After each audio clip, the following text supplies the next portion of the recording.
Indonesia dan portal pertempuran akhir zaman.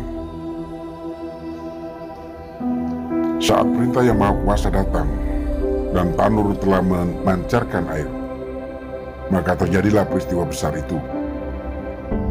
Nusantara terpisah dari benua Afrika.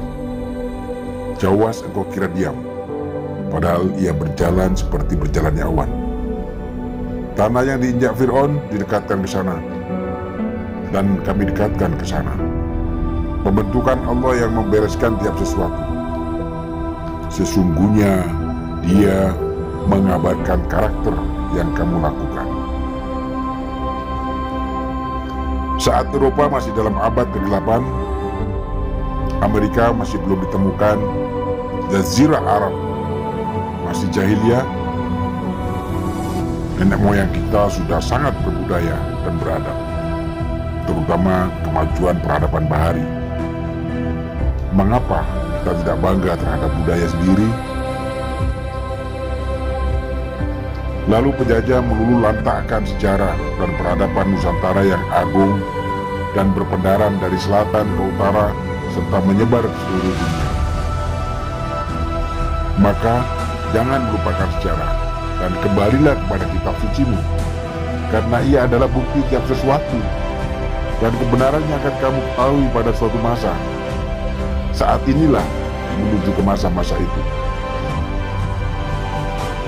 ketika kolonialisme dan imperialisme merajalela di muka bumi, dan untuk merusak rumah tangga bangsa di balik aktor yang merupakan musuh manusia abadi.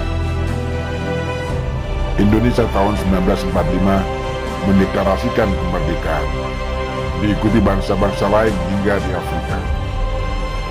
Atas rahmat Allah lah bergerak dari kegelapan menuju terang benderang.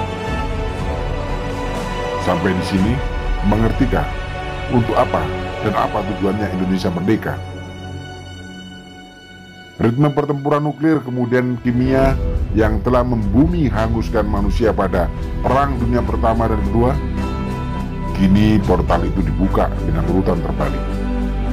Bioweapon yang dahsyat sebagai portal, sunyi senyap yang tak tampak pada penglihatan manusia, tetapi mematikan, bahkan diharapkan hingga jumlah kematian 30 juta umat manusia. Kematian-kematian akibat virus corona akan dilanjutkan dengan pertikaian dan bencana akan menyeret dua kubu beserta sekutu yang dipicu oleh petrodolar yang menjadikan minyak berfungsi sebagai uang atau sistem transaksi internasional atas takwil gunung mas.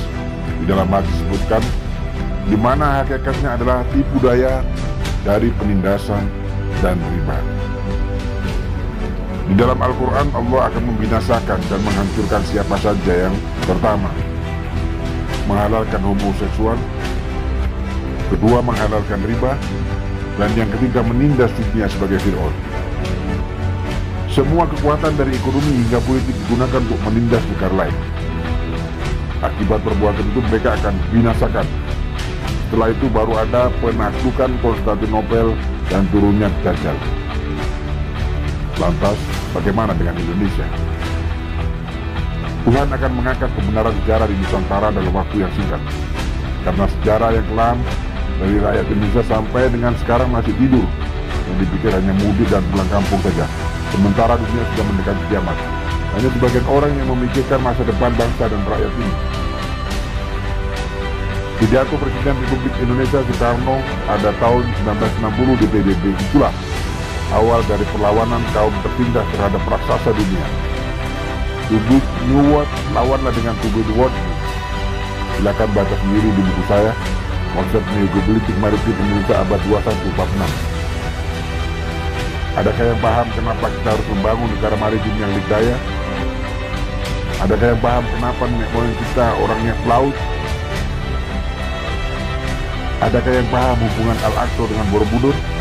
Ini yang belum terbongkar. Juga kekayaan sumber daya alam laut kita untuk kesejahteraan rakyat belum tergali sama sekali. Jadi bagaimana kesimpulannya untuk Indonesia? Tak ada jalan lain saat menghadapi krisis besar, kembali kepada Pancasila dan Undang-Undang Dasar 1945 yang asli, bangun negara maritim yang dikdaya, lawanlah to build new world dengan to build world. Tunggu, Ketetapan Allah apabila telah datang tidak dapat dipindah. Seandainya kamu mengetahui